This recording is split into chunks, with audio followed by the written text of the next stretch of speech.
앞에 섰고 사탄은 그의 오른쪽에 서서 그를 대적하는 것을 여호와께서 내게 보이시니라. 여호와께서 사단에게 이르시되 사탄아, 여호와께서 너를 책망하노라. 예루살렘을 택한 여호와께서 너를 책망하노라. 이는 불에서 꺼낸 그슬린 나무가 아니냐 하실 때에 여호수아가 더러운 옷을 입고 천사 앞에 서 있는지라. 여호와께서 자기 앞에 선 자들에게 명령하사 그 더러운 옷을 벗기라 하시고 또 여호수아에게 이르시되 내가 내 죄악을 제거하여 버렸으니 내게 아름다운 옷을 입히리라 하시기로 내가 말하되 정결한 관을 그의 머리에 씌우소서 하매 곧 정결한 관을 그 머리에 씌우며 옷을 입히고 여호와의 천사는 곁에 섰더라. 아멘. 오늘도 하나님의 은혜가 여러분의 삶 가운데 함께하기를 주님의 이름으로 축복합니다. 옆에 계신 분에게 다시 한번 인사해 볼까요? 오늘도 은혜 많이 받읍시다. 시작. 제가 어떤 성도님과 이야기를 나누다가 그분이 이런 얘기를 하더라고요. 병원에 입원하게 됐을 때 자기가 신비로운 체험을 했다는 거예요. 그 시간은 약 1시간 반 정도 시간이었는데 남편은 자신이 자는 줄 알고 있었지만 본인은 자지 않았다는 거예요. 뭐냐면 환상을 봤다는 거예요. 환상을.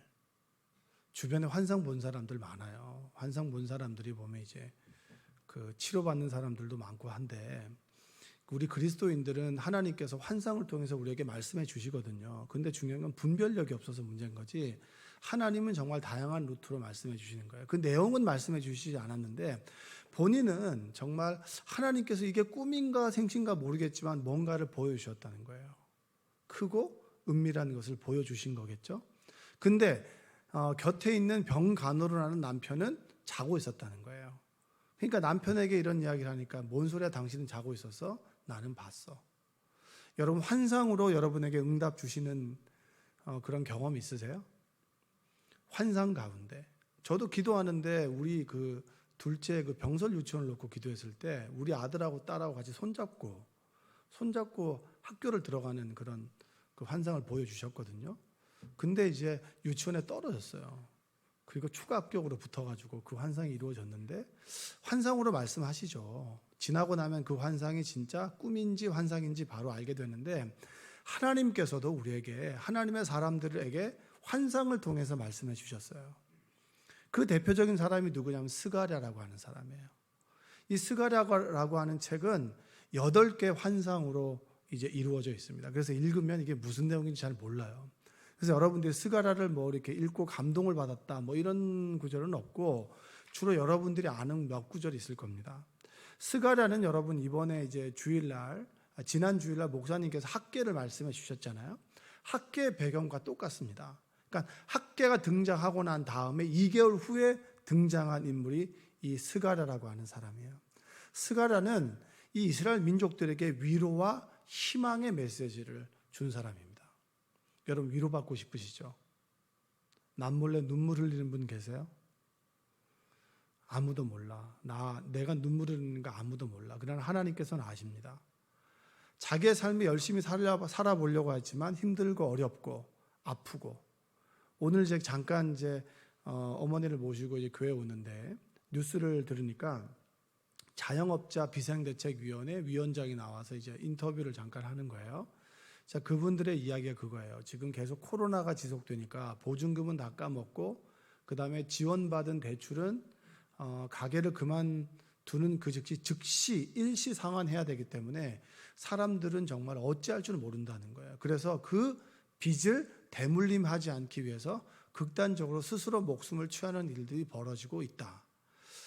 홀로 눈물 짓고 힘들 때 하나님께서 스가랴를 통해서 환상을 통해서 위로해 주십니다. 오늘도 하나님께서 여러분에게 주시는 위로의 은혜가 함께하기를 주님의 이름으로 축원드립니다. 이 배경은 여러분 BC 537년에 이 페르시아의 고레스 왕에 의해서 이제 너희들 예루살렘으로 돌아가도 돼라고 하면서 42,360명이 컴백을 합니다. 컴백을 하면서 종교의 자유를 허용했고 너희들 성전 지어도 된다라고 하는 것을 허용했습니다. 근데 여러분 성전을 그냥 건물을 짓는다라고 생각하면 안 돼요. 하나님께서 70년의 포로 생활을 통해서 징계를 하셨단 말이에요.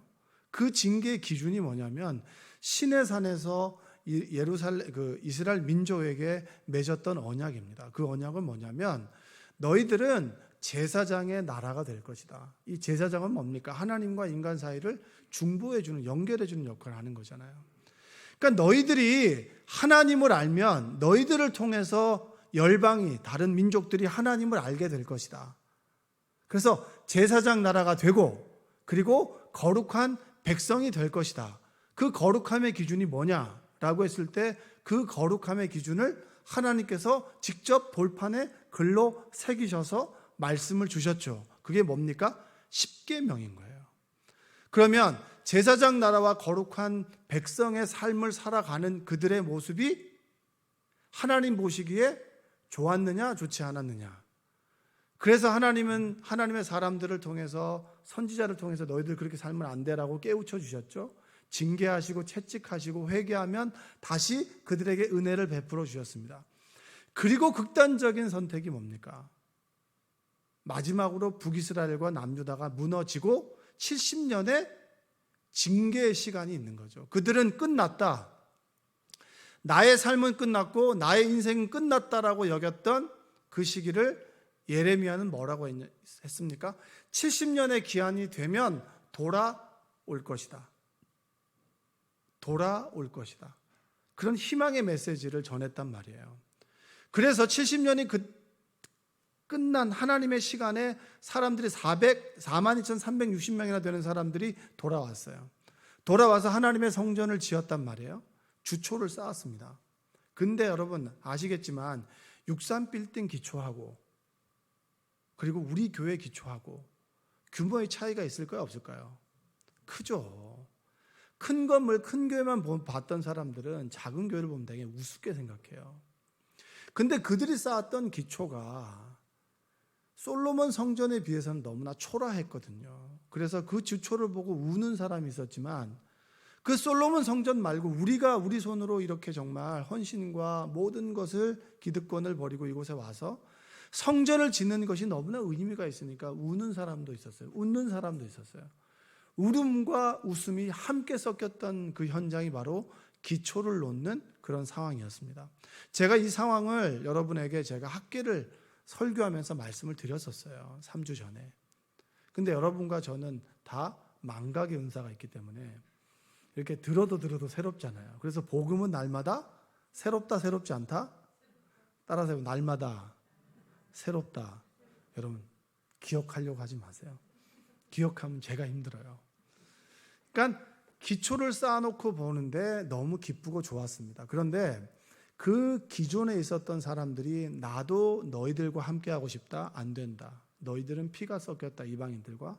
너희들은 혈통으로 맞지 않고 하나님께서 기뻐하지 않는 사람들이다. 너희들은 혼합주의적으로 하나님을 믿고 우상을 함께 섬겼던 사람들이기 때문에 너희들과 함께 우리는 성전을 짓지 않겠다. 그들이 질투했죠. 시기. 그래서 상소문을 올렸습니다. 얘네들이 성전을 짓는 것이 아니라 성읍과 성곽을 짓습니다. 이들에게 더 이상 건축을 허용해서는 안 됩니다. 스톱. 그래서 그들이 이제 사명을 잊고 어디로 갔습니까? 자신의 삶의 현장으로 가서 자신의 집을 짓고 생계를 유지하기 위해서 열심히 일했어요. 그리고 16년이 지난 그 시점에 이제는 다시 돌아와서 하나님의 성전을 해야 될 때가 왔는데 돌아오지 않는 그들에게 하나님께서 학계를 보냈죠. 셈을 해봐라. 너희들이 너희들의 일을 열심히 했음에도 불구하고 너희들의 삶 속에 열매가 있더냐. 그게 학계의 말씀이었어요. 정신이 똑바로 들지 않겠습니까? 그 이후에 스가랴를 통해서 하나님께서 그들의 백성에게 주시는 말씀, 그것이 환상을 통해서 주시는 말씀이에요. 오늘 이 3장에 있는 말씀은, 오늘 읽었던 말씀은 네 번째 환상입니다. 저는 여러분 성경을 볼 때 가장 좋은 것이 뭐냐면, 제가 좋아하는 그런 성경의 어떤 메시지는 뭐냐면, 말씀을 읽을 때 그 사람의 모습 속에서 나의 모습을 볼 때예요. 그게 인격적인 만남이거든요. 성경이 우리 인간의 본 모습을 단어로 정리해 주는 게 있어요. 오늘의 말씀은 그 말씀이에요. 스가랴라고 하는 뜻은 하나님께서 기억하신다라고 하는 뜻입니다. 따라서 해볼까요? 하나님은 기억하신다. 뭘 기억할까요?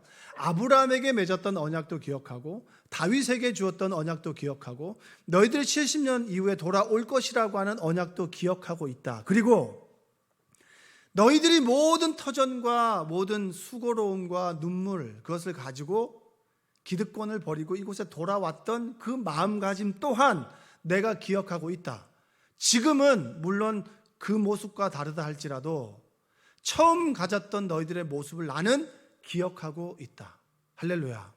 이게 얼마나 감사한 거예요. 하나님께서 내가 정말 선했던 모습, 좋았던 모습을 기억한다는 거예요. 내 사람이 악해지면 좋았던 모습은 잊어버리고 악했던 모습만 기억하는 것이 아니라 우리가 순수한 마음으로 하나님을 섬기고자 했던 그 마음들을 하나님께서는 기억하고 계신다. 그게 스가랴라고 하는 메시지예요. 그래서 그 환상 가운데 뭐라고 했냐면 세 가지 등장인물이 나옵니다. 3장 1절 한번 읽어볼까요? 3장 1절 한번 읽겠습니다. 대제사장 여호수아는 여호와 앞에 섰고 사탄은 그의 오른쪽에 서서 그를 대적하는 것을 여호와께서 내게 보이시느니라. 자, 귀환할 때 지도자로서 스룹바벨이라고 하는 사람이 왔고요. 총독이라는 사람으로 왔고 그리고 대제사장인 여호수아가 왔습니다. 이 여호수아는 출애굽 이후에 가나안 땅에 들어갔던 여호수아랑은 다른 이름이에요.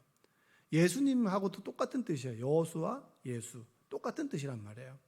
자, 그랬을 때 대제사장이라고 하는 사람은 여러분 알다시피 우리보다는 높은 품격을 가지고 있는 사람인데, 자, 그가 천사 우편에 섰고 천사 앞에 섰고 사탄은 그의 오른쪽에 서서 사탄이 그에게 뭐라고 얘기를 하는 거죠. 그리고 3장 2절에 뭐라고 얘기한 줄 아십니까? 한번 읽어보겠습니다. 여호와께서 사탄에게 이르시되 사탄아 여호와께서 너를 책망하노라. 예루살렘을 택한 여호와께서 너를 책망하노라. 이는 불에서 꺼낸 그슬린 나무가 아니냐 하실 때에. 하나님께서 사탄에게 책망하는 거예요. 책망하는 거죠. 너의 모습이 뭐냐면 불에서 꺼낸 그슬린 나무라고 얘기를 하는 거예요. 근데 여러분 이건 사탄에게 얘기하는 말일 수도 있지만 하나님께서 여호수아에게 하는 말이에요. 여호수아에게. 이 대제사장인 여호수아. 여러분 우리의 존재가 가만히 보면 대단하게 잘났고 그리고 대단하게 모두 똑똑해 보이고 대단히 잘 살고 그리고 그 사람이 실수가 없고 그리고 겉에서 보기에 뭐 흠결이 없는 사람이 그런 사람이 있죠, 우리 주변에. 근데 하나님께서 우리를 보실 때 우리의 모습은 불에서 꺼낸 그슬린 나무와 같다는 거예요. 여러분 옛날에 그 불장난, 소시적에 불장난 좀 해보셨죠? 불장난 좀 해보신 분 계실 거예요. 쥐불놀이 같은 것도 했으니까요. 그러면 불에 막 그 불쏘시개 같은 걸 해서 불을 태우다 보면 이 꼭 불쏘시개가 있어야 되잖아요. 이 나무 막대로 막 젓다 보면 나무 막대가 타죠. 그 불을 끄게 되면 어떻게 되는 거예요? 앞이 까맣잖아요. 우리의 모습이 어떤 모습이냐 하면 여러분과 저의 모습이 지금 여러분 앞에 서 있는 나의 모습이 불에서 꺼낸 그냥 놔두면 타버릴 세상에 타버리고 거짓에 타버리고 사단의 꿰매 빠져서 타버리는 그런 불에 타버리는 불쏘시개 같은 부직갱이 같은 인생이 바로 우리 인생이라는 거예요. 여러분 한번 생각해 보세요. 여러분 겉모습 말고 내면의 모습은 어떻습니까? 여러분의 모습이 그렇게 포장을 하지만 우리는 이런 모습을 가지고 있어요. 아 그렇구나. 우리는 쭉쭉 뻗은 아름드리 이런 어떤 보기 좋고 풍성하고 열매가 있는 나무라고 생각하지만 사실 우리는 불에서 꺼낸 그런 그슬린 나무와 같다. 여러분 모세가 하나님을 만난 그 장면을 아시죠? 늘 다니던 그 길에서 번개가 치면 이 나무가 불에 타오르는 거예요. 그런 경험들을 늘 모세는 했단 말이에요. 근데 어느 날은 딱 가는데 가시떨기 나무 하는 이 쉽게 말하면 우리가 아는 그 지프라이 같은 나무들 그 나무가 갑자기 불에 탔는데 이게 나무가 끓음이 없는 거예요. 끓음이 없고 색깔이 변하지 않고 색깔은 그대로 있고 그리고 불이 막 타오르는 거죠. 신기해서 쳐다봤어요. 근데 그분께서 하나님께서 모세를 부르셨죠. 내가 선 곳은 거룩한 땅이다. 신발을 벗어라. 이제 왔던 길 네가 원하는 길이 아니라 내가 원하는 길을 갈 것이다. 근데 여러분 그 말씀을 한번 곰곰이 모세가 하나님의 께서 원하시는 사명의 삶을 살아가면서 어떤 생각을 하게 됐을까요? 가시떨기 나무가 앙상한 가시떨기 나무가 본인과 같다고 생각하지 않았을까요? 여러분 우리는 다 벗어놓으면 김종국 같은 사람들이 아니에요.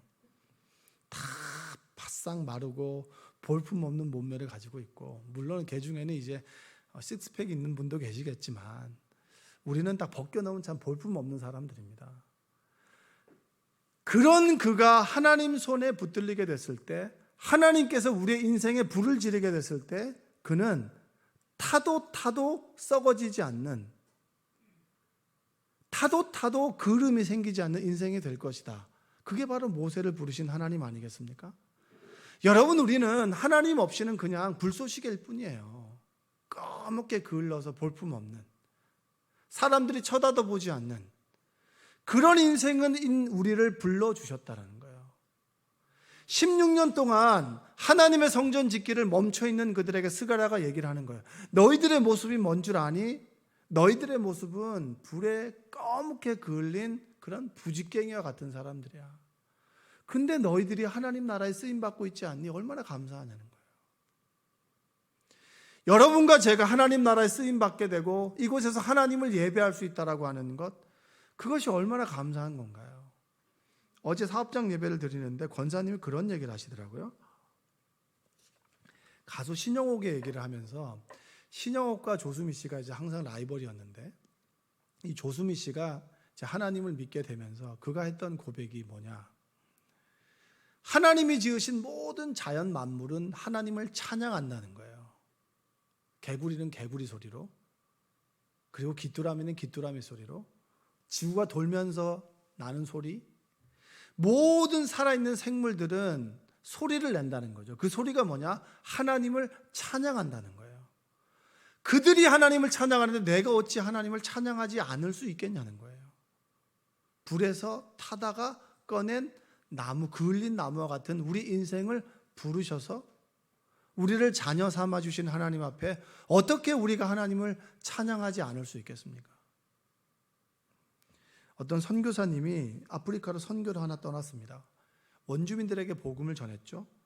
정말 믿지 않았어요. 근데 어떤 한 명이 예수님을 믿게 됐습니다. 그래서 그에게 복음을 계속 가르치면서 어느 날은 그에게 질문을 했어요. 제대로 복음을 알고 있는가? 그래서 하나님께서 그의 외아들 예수님을 이 땅에 보내주셔서 우리를 구원해 주신 것을 너는 믿니? 라고 물어봤어요. 그랬더니 그 원주민이 갑자기 아무 말 하지 않고 낙엽을 딱 긁어 모으더니만 벌레를 하나 그 낙엽 속에 싹 집어넣고 그리고 불을 지르는 거예요. 불을 태우더니 불이 딱 타오를 그 시점에 이 나뭇가지로 해서 이 벌레를 딱 끄집어내는 거예요. 그러면서 선교사님에게 얘기해 주는 거죠. 하나님께서 예수님을 보내주셔서 우리를 이 지옥불에서 건져내 주셨습니다.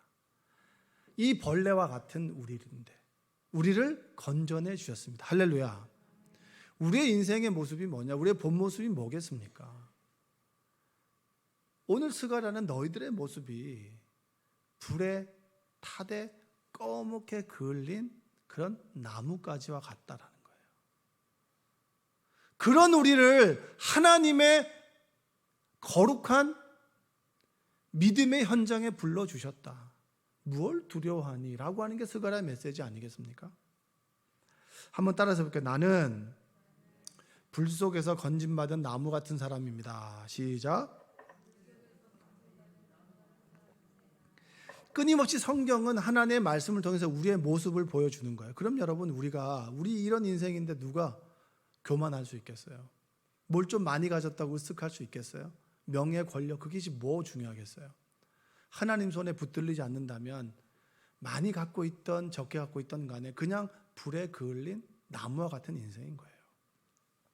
그리고 3장 한번 3절을 볼까요? 3절 읽어보겠습니다. 여호수아가 더러운 옷을 입고 천사 앞에 섰는지라. 여러분, 대제사장이 입는 에봇이라고 하는 옷은요, 지구상에서 가장 아름다운 옷입니다. 금색 실로요, 작고요, 12개의 보석이 있습니다. 12지파를 상징하는 우림과 둠밈이라고 하는 보석도 있고요.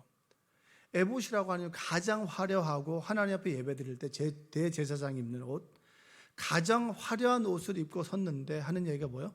더러운 옷을 입었다는 거예요. 우리의 본질을, 우리의 내면을 하나님은 보신다는 거죠. 제일 두려운 게 하나님이 보시는 거 아니겠습니까? 저희 집에서 이제 자기 전에 이제 기도를 합니다. 기도를 하는데 저희 어머니가 이제 집에 오시고 난 다음에 언제부터인가 모세의 온유함을 위해서 기도하시더라고요.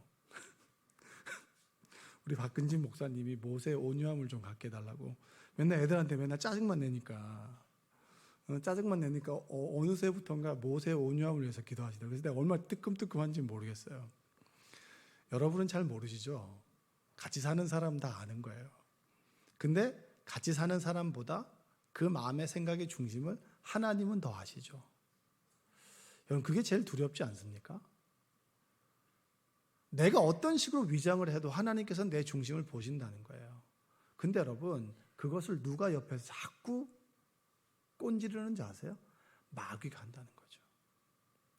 마귀가 끊임없이, 야, 네가 정말 교회 다니는 사람이 그렇게 해도 돼? 교회 다니는 사람이 그렇게 행동해도 돼? 끊임없이 우리 마음속에서 그렇게 우리를 자꾸 마음 아프게 만드는, 그게 마귀의 존재라는 거예요. 사탄의 존재가 끊임없이 우리의 죄를 끄집어내는 거예요. 잘한 일은 덮어두고.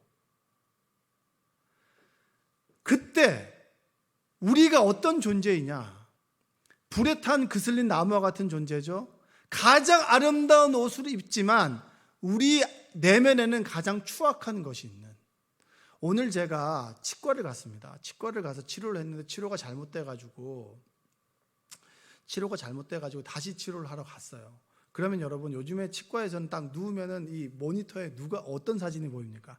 내가 옛날에 찍어놨던 이 엑스레이 사진이 보이잖아요. 이 해골이 보이잖아요. 근데 딱 봤는데 보면 볼수록 제 해골이지만 참 못생겼다. 여러분 지금 좀 봐줄만 하잖아요. 그렇죠? 봐줄만 한데 여러분의 얼굴 엑스레이 사진을 딱 찍으면 이 피부는 안 보이고 뭐가 보여요? 다 이하고 이 뼈만 보이잖아요. 코도 쑥 들어가가지고 참 못생겼다. 여러분, 우리는 그런 존재잖아요. 겉으로 드러나는 건 대단하게 착한 척 할 수 있지만 우리의 내면은 거짓과 위선과 욕망과 욕심으로 가득 차 있는 것. 끊임없이 마귀는 우리를 그런 모습을 끊임없이 우리에게 불러내죠. 여러분, 스가랴는 16년 동안 멈춰있는 그들에게, 야, 너희들의 모습이 뭐냐, 이런 모습이라는 거예요. 너희들 중심에 하나님을 섬기려고 하는 마음이 있지만 너희들의 본 모습은 뭐냐? 자격 없는 불에서 타다가만 꺼멓게 그을린 나무와 같고, 겉으로 아름다운 옷을 입었지만 내면은 썩어 빠지고 아주 악취나는 그런 모습을 가지고 있어. 마귀는 그것을 알아. 하나님도 알아. 그런데 하나님은 너희들의 죄를 덮어주셔. 그 얘기를 하고 있는 거예요. 너희들이 하나님의 일을 해야 되는 거 맞아. 부족해. 이것도 잃어버릴 것 같고 저것도 잃어버릴 것 같고 내가 손해볼 것 같지.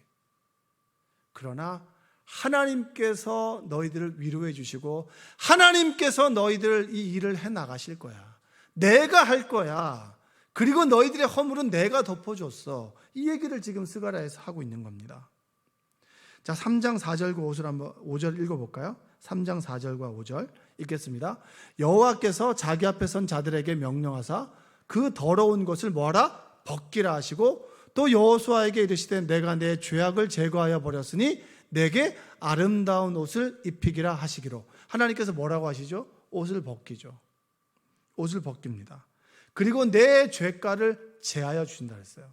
더러운 옷은 벗기고요, 그을름 있는 옷은 벗기고, 내 내면의 죄는 마귀는 끊임없이 드러내는 그 죄를 덮어주시고 제하여 버리겠다. 그리고 뭐가 복임인지 아세요? 5절 한번 읽어볼까요? 시작. 내가 말하되 정결한 관을 그의 머리에 씌우소서 하매 정결한 관을 그 머리에 씌우며 옷을 입히고 여호와의 천사는 곁에 섰더라. 아름다운 옷을 입히다. 우리의 죄악을, 더러운 옷을 걷어버리고 죄악을 걷어버리고 우리에게 뭐죠? 아름다운 옷을 입힌다. 할렐루야. 얼마나 이게 가슴 벅찬 일인가요? 덮어주고 제하고 아름다운 옷을 입힌다는 거예요. 영광스러운 옷을 입힌다는 거예요. 우리가 자격이 없고 부족하고 연약하지만 하나님께서 우리를 자녀 삼아 주시고 우리에게 아름다운 옷을 주신다는 거예요. 여러분 자녀들에게 좋은 옷을 사입히고 싶으시죠? 멋지고 이쁜 옷을 입히고 싶은 마음 아니겠습니까? 그게 하나님 마음이잖아요. 하나님 형상을 닮은 우리가 자녀들에게 하고 싶은 마음이 바로 하나님께서 우리에게 하고 싶은 그 마음인 거예요. 하나님께서 우리를 부르셔서, 자격 없는 우리를 부르셔서 자녀 삼아 주시고 우리에게 아름다운 옷을 입히시고 관을 입혀 주신다.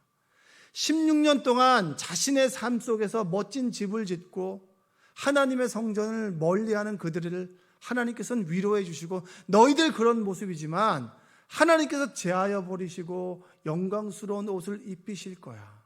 그러니 뭐해? 힘을 내. 그게 하나님께서 우리에게 주시는 메시지예요. 내일은 내가 해. 스가랴 4장 7절에 보면 큰 산아 내가 무엇이냐? 내가 스룹바벨 앞에서 평지가 되리라. 읽어볼까요? 시작. 큰 산아 내가 무엇이냐? 내가 스룹바벨 앞에서 평지가 되리라. 그가 머릿돌을 놓을 때에 무리가 외치기를 은총이 그에게 있을지어다 하리라 하셨고, 장애물이 있지 내가 그것을 무너뜨릴 거야. 내가 성전은 내가 지을 거야. 너희를 통해서. 너희는 믿기만 해 라고 하는 메시지를 주시는 거예요. 여러분 혹시 장애물 앞에 있습니까? 어려움 앞에 있습니까? 하나님께서 여러분의 인생을 이끌어 가십니다. 할렐루야. 여러분이 어떤 모습이라 할지라도 눈 감아주시고 제거해 주시고 아름다운 옷을 입히시고 여러분의 인생을 푸른 초장으로 인도하시는 하나님, 우리는 목자만 따라가면 되는 거예요. 제가 우리 담임 목사님에게 감사 기도 제목을 좀 주십시오 그래가지고 이렇게 샘플을 좀 보냈어요. 이렇게 해서 한 페이지를 보냈더니 한 줄이 왔습니다. 여호와가 나의 목자 되심을 감사. 이래가지고 제가 더 이상 말씀을 드릴 수가 없었어요. 여호와가 나의 목자가 되시니까 감사한 거 아니겠습니까?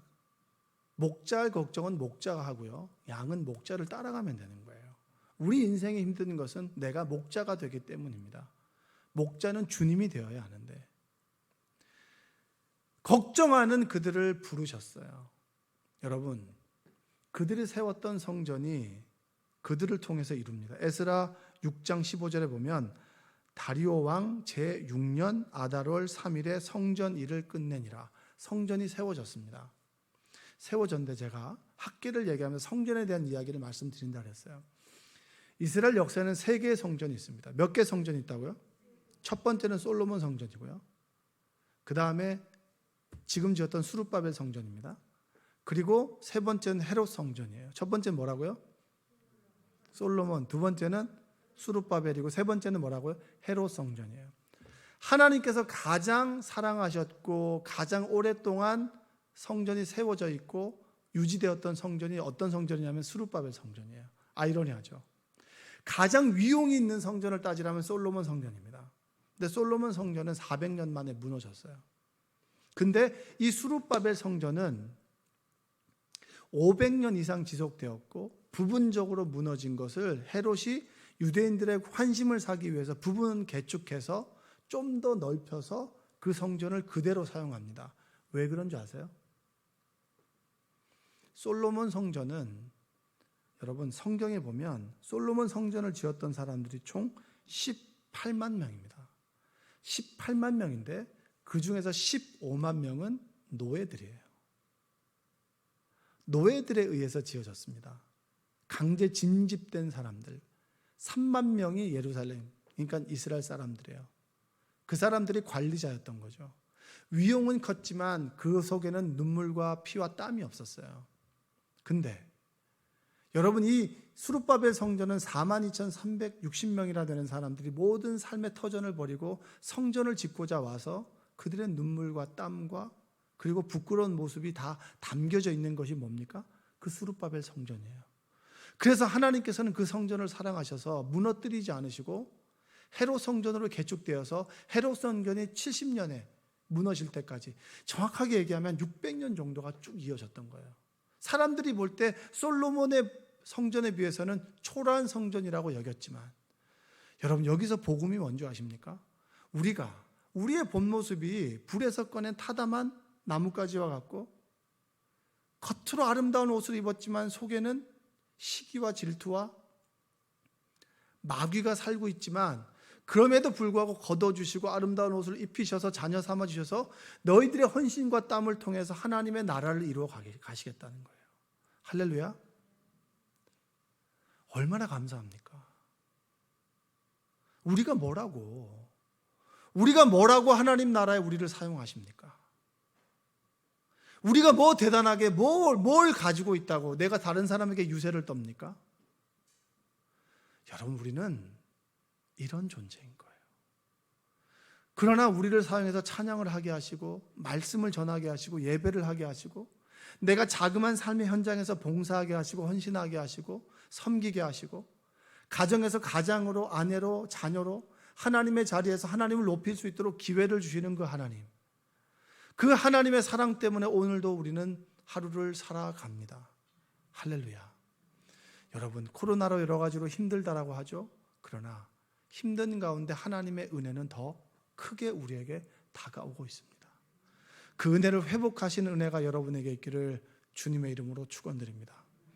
우리의 모습이 어떠하다 할지라도 하나님께서는 제거하시고 그름을 다 닦아주셔서 아름다운 옷을 입히시고 좋은 것만 보시고 내가 너를 사랑한다, 내가 너의 인생을 이끌어 가실 것이다, 이 성전을 스가랴의 말씀을 통해서 우리에게 주시는 그 음성을 듣고 여러분 절망과 근심과 염려가 아니라 희망과 소망을 가지고 살아가시기를 주님의 이름으로 축원드립니다. 기도하겠습니다. 사랑과 은혜가 풍성하신 아버지 하나님, 감사합니다. 날마다 주저주저하고 날마다 근심하고 염려하는 우리를 불쌍히 여겨 주시옵소서. 하나님의 성전을 지어야 함에도 불구하고 자신의 삶에 묻혀서 하나님의 일을 잊어버리고 살아가는 그들에게 스가랴는 말합니다. 불에 그슬린 존재, 나무와 같은 존재, 아름다운 옷을 입었지만 속은 더러운 사람들. 마귀는 끊임없이 우리의 단점을 드러내고 우리의 죄를 고소합니다.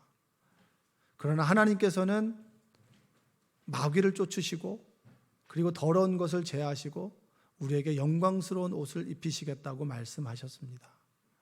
감사합니다. 오늘도 하나님의 은혜를 다시 한번 깨닫게 하여 주시옵소서. 그래서 내 주위에 있는 나와 같은 사람들을 품어주게 하여 주시옵소서. 하나님의 품이 나의 품이 되게 하여 주옵소서.